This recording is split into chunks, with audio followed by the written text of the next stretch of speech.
दलालहरू खबरदार, दलालहरू होशियार। नेपालको सुशासनका लागि तपाई अमेरिकी कम्पनीसँग सैछाप गर्नुहुन्छ भने नेपालको लोकतन्त्र, स्वाधीनता, सार्वभौम सत्ता कसले चलाउँछ? एमसीसी को प्रयोग अमेरिकाको वर्तमान कानून र भविष्यमा बन्ने नीतिको उल्लङ्घन गर्न पाइने छैन भनेर लेखा छ। यो सम्झौता लागू भएपछि नेपालमा रहेका सम्पूर्ण नेपाली कानूनसँग बाज्यो भने सम्झौताको व्यवस्था खारेज लागू हुन्छ, नेपालको कानून खारेज हुन्छ। सम्झौता खारेज गर, दलालहरू खबरदार, दलालहरू खबरदार, दलालहरू होशियार, दलालहरू होशियार। संयुक्त जन आंदोलन जिंदाबाद, संयुक्त जन आंदोलन जिंदाबाद,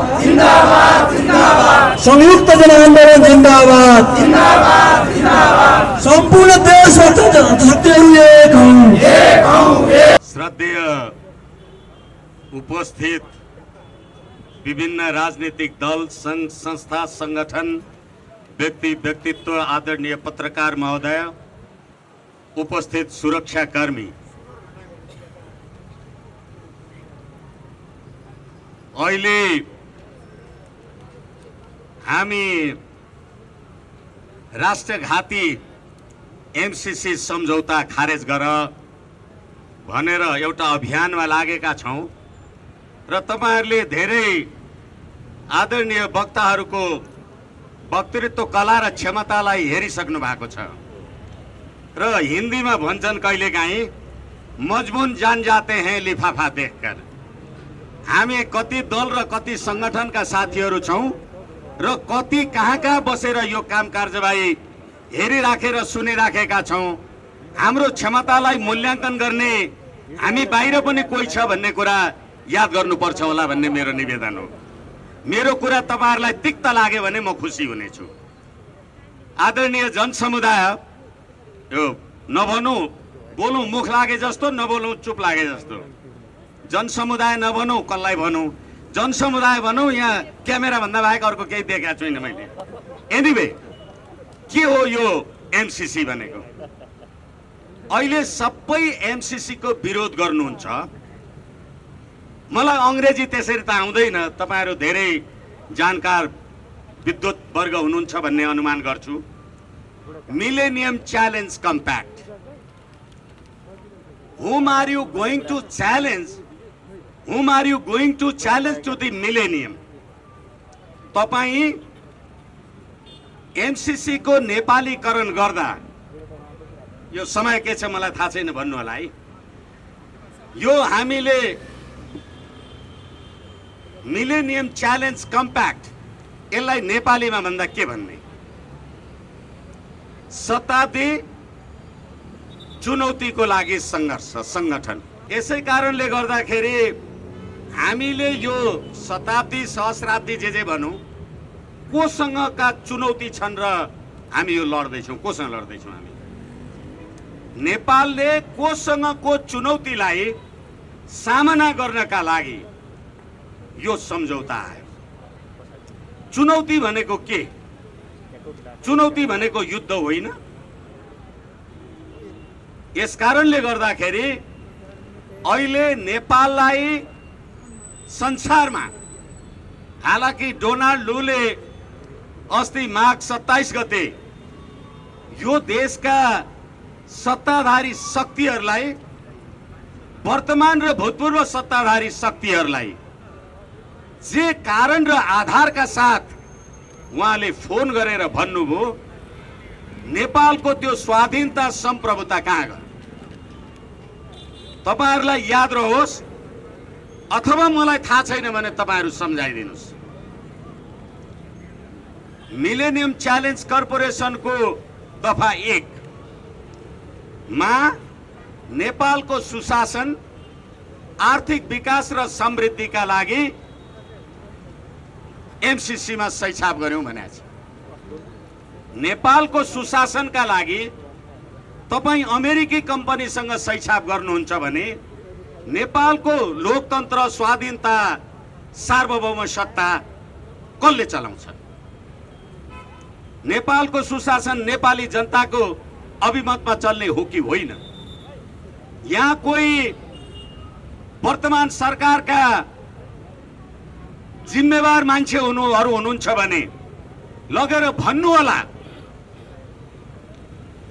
गएको 77 भाद्र 19 गते 78 भाद्र 19 गते तत्कालीन नेपालको कानुन मन्त्री, 2017 को अर्थमन्त्री र अहिलेको सञ्चार मन्त्री ज्ञानेन्द्र बहादुर कार्कीले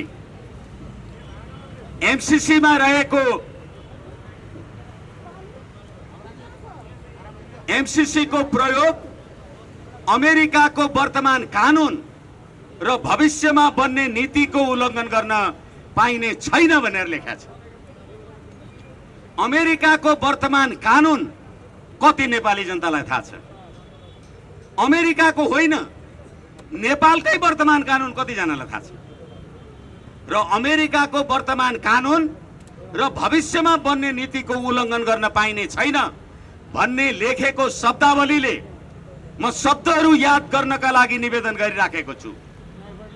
यो व्यवस्थाले नेपालको सम्प्रभुता अमेरिकाको नियन्त्रणमा परेको देखियो भनेर चिठी लेख्ने ज्ञानेन्द्र बहादुर कार्की, यो देशको सम्प्रभुता अमेरिकाको पोल्टामा पुर्याउने यो राज्य प्रणाली, यो एमसीसी र यो सरकार, यो राष्ट्रघात होइन भने यो भन्दा अर्को राष्ट्रघात के हुन्छ नेपाली जनतालाई त्यसको जानकारी चाहिए।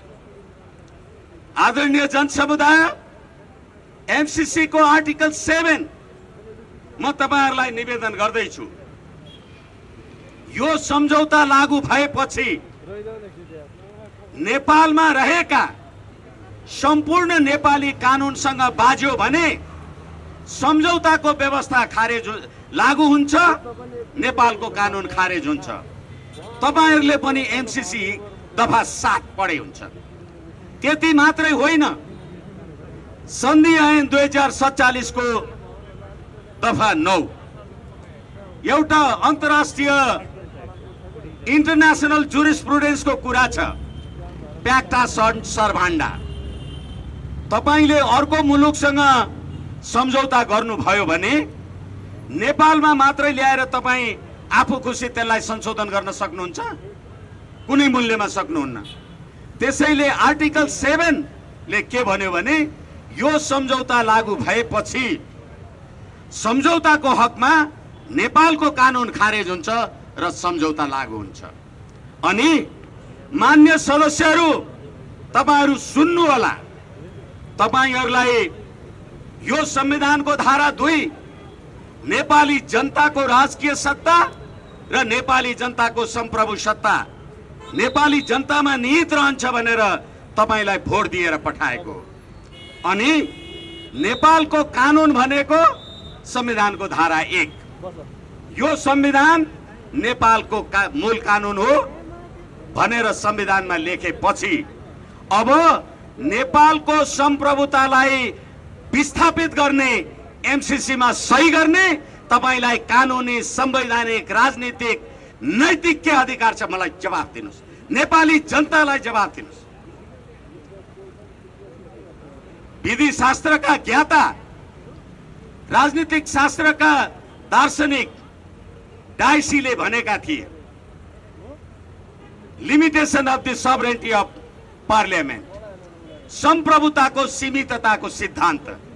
तपाईलाई नेपालको सम्प्रभुतालाई सीमित गर्ने, जसरी अहिले डोनाल्ड लूले भन्नुभयो, म तपाईहरुलाई 1 वर्ष अगाडि अमेरिकामा निर्वाचित भएर आउनु भएको, भर्खरै निर्वाचित हुनु भएको राष्ट्रपति जो बाइडेनले परराष्ट्र सम्बन्धी मामिलामा भन्नुभयो। उहाँले के भन्नुभयो? चीनसँगको प्रतिस्पर्धामा हामी अगाडि आउनका लागि संसारका लोकतान्त्रिक देशहरूसँग सहकार्य गर्ने, त्यसको लागि एमसीसी जस्तो कुरा लेटर अफ एक्सचेन्जको रूपमा मात्रै पनि भए पनि पारित गर्नुपर्छ भनेर जो बाइडेनले भनेको वर्ष दिन पुग्दा नपुग्दा आज डोनाल्ड लूले यो देशका मन्त्री, प्रधानमन्त्री र पार्टीका नेतालाई थर्काए। एमसीसी पास गर्छौ भने गर, गर्दैनौ भने तिमीहरू चाइनिज सुरक्षा नीति, चाइनिजको अन्तर्गत छौ भनेपछि यो सुरक्षा आइपीएस अन्तर्गत, इन्डो पेसिफिक स्ट्राटेजी अन्तर्गतको सम्झौता रहेछ अथवा यो आर्थिक सहयोग रहेछ, यति भन्दा कुरा बुझिँदैन। अब अहिले भर्खरै 29 सेप्टेम्बरमा लेखेको चिठी, पुष्पकमल दाहालजी भन्नुहुन्छ फातेमा सुमारलाई पाउ पस्रेर, शेरबहादुर देउवाजी पाउ पस्रेर त्यो चिठीको प्रकरण नम्बर 3 तपाईहरुले पनि पढ्नुभयो होला। म शेरबहादुर देउवा नेपालको प्रधानमन्त्री, नेपाली कांग्रेसको सभापति भन्नुभयो। उहाँले त्यो चिठीमा नेपाली कांग्रेसको सभापति किन लेख्नु? किनभने नेपाली कांग्रेसको सभापति म, प्रधानमन्त्री म, सरकार मात्रै होइन मेरो पार्टी पनि एमसीसी सम्झौता समर्थन गर्न तयार छ भनेर लेख्या हो। तर 28 गतेको नेपाली कांग्रेसको बैठकमा शेखर कोइरालाजीले त भन्नुभयो एमसीसी को बारेमा विचार विमर्श गर्नुपर्छ भनेपछि त्यो नेपाली कांग्रेसको चिठी रहेछ कि पार्टीको नाउँमा धोखाधडी रहेछ, थाहा भयो कि भएन? त्यसै गरेर पुष्पकमल दाहालजी तपाईले पनि चिठी लेख्नुभयो र तपाईले के भन्नुभयो भने